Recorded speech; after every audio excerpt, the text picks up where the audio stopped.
and the best of luck. Now, we all know the great magicians of our time, Harry Houdini, David Blaine, Paul Daniels, but never did we expect our first guest attempt to join their company. Better known for working his magic as a musician in Spandau Ballet and as an actor in EastEnders and hit movies like The Craze, his current venture sees him in a very different kind of role, spellbinding though nonetheless. Please welcome Martin Kemp.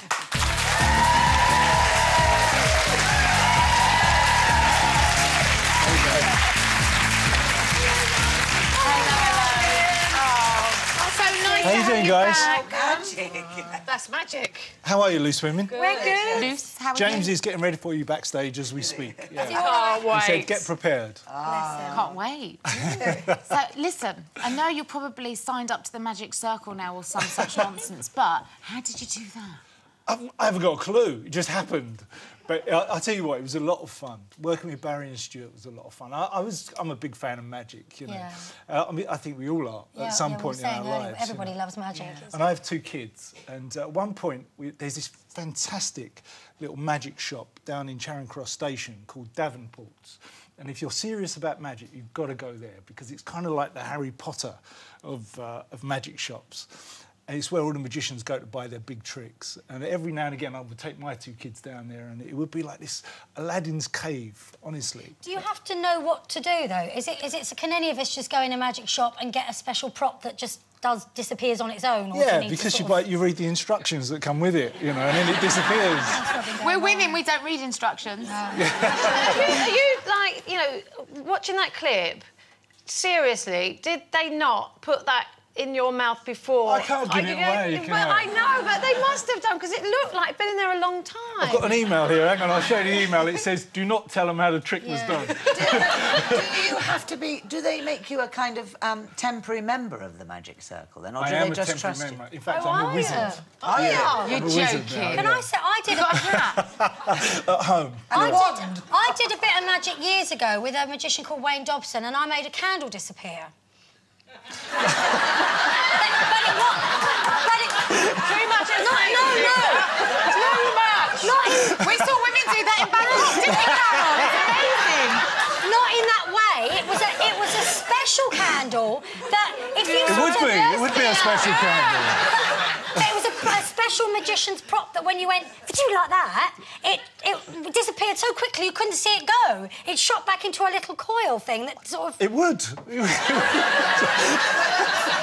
got the right props. You planted the image now. It's like it's impossible to get rid of. So why do you think magic... It's been off our telly for a long time, isn't it? I mean, it's been there in sort of Derren Brown, who's, I suppose, is a magician. I think it's starting to come back gradually. I think there's the Jonathan Ross show as well that's on at the moment with Penn and Teller. Yeah. And so I think it's something that's been off of our screens for a long time, and it's good to see it come back. It's actually a bit annoying, though. When I watch it, I get annoyed, because I think... Yeah, that would frustrate you, wouldn't it? Yeah, it really is. I just don't know how they do it. How would you have to do to become a, you know... Nothing. I I worked with the 2 guys called Barry and Stuart, Yeah. 2 lovely guys. We had 4 days rehearsal, and it's a funny thing, magic, because it kind of overwhelms you. But then when you're shown how it's done, it all disappears really quickly because it's really obvious. It Is is. it disappointing? It's really... as soon as someone shows you, it becomes really obvious. What about really close-up quickly. stuff, though? Because we've all seen magicians do things right under our noses, and you think... It's just sleight of hand, though, isn't it? Yeah, you can't... Yeah, that's a real skill. I mean, that's completely different. Did you get involved in any of that? No, I never. We did a couple of big tricks, and we did the street magic. But, and this is on Saturday night on BBC One, is that right? I mean, it's a lot of fun. It was a lot of fun to do.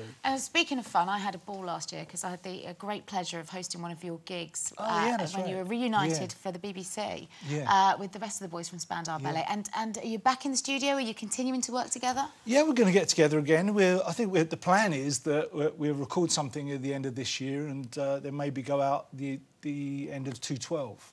So, but you know, the nicest thing is that we're back together as friends. Yeah. And that is absolutely superb. It's I've got amazing, someone to talk actually. to. Because you guys really fell out. You were like a bunch of girls. I'm not being funny. Oh, absolutely.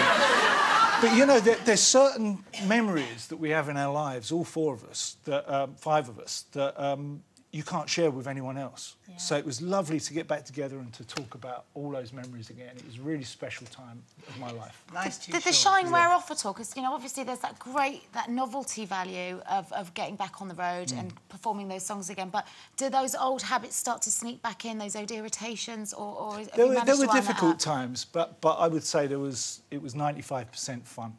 Was it better being grown up doing it? Yeah, absolutely. Yeah, because before, you know, when we used to go out on the road and tour, it was all about what was going to happen after the show. It was all about the party and the lifestyle and all of what came with it. But well, I won't go that far. But it was just. Shirley's back there, isn't she? Yeah, she's backstage. But it was all about the lifestyle and the idea of being a rock and roll star. You know, it was a dream, and then to achieve that was great fun. But this time when we went out, it was all about the music and all about the show, which was fantastic. Oh, don't say you had a cup of tea and went to bed afterwards. We never, I'm afraid, no. You know, I don't think we ever will, but it was lovely to do, you know. It's great to be out on the road again. So Shirley's going back out on the road as well, isn't she? I've got a house full at the moment. Shirley's going back out on the road with Pepsi, and she's doing the Here and Now tour. Brilliant. My boy's in a band called Paradise Point, which is just taking off. And my girl's a photographer, so she's up and running as well. So that's all of us at home all the time, not doing anything really. Spending lots of time together. I say to my boy, "Are you going to work today?" He says, "I am at work." I'm in a band. Yeah, he's watched me for too long. Yeah, I mean, both your kids are grown up now and they are making their own strides out as adults. But you had just heard us talking about this new baccalaureate system. Would you have welcomed that? Did you think that they could have been tested more at school? Well, I was listening to your points earlier on. I kind of disagree with you. I have to say... That's all right. Well, I have to say that if I have two kids and one of them is a pass and the other one is a fail, it wouldn't go down too well. I quite like the idea of the GCSE system where everybody gets a GCSE, but on a different level. And I think that can make you go forward a lot easier. I think if you're a failure, classed as a failure in the system, I think it can stick with you for life. Absolutely. Well, thank you so much for coming in today. The Magicians is on BBC One on Saturday night. It's Martin Kemp, everyone.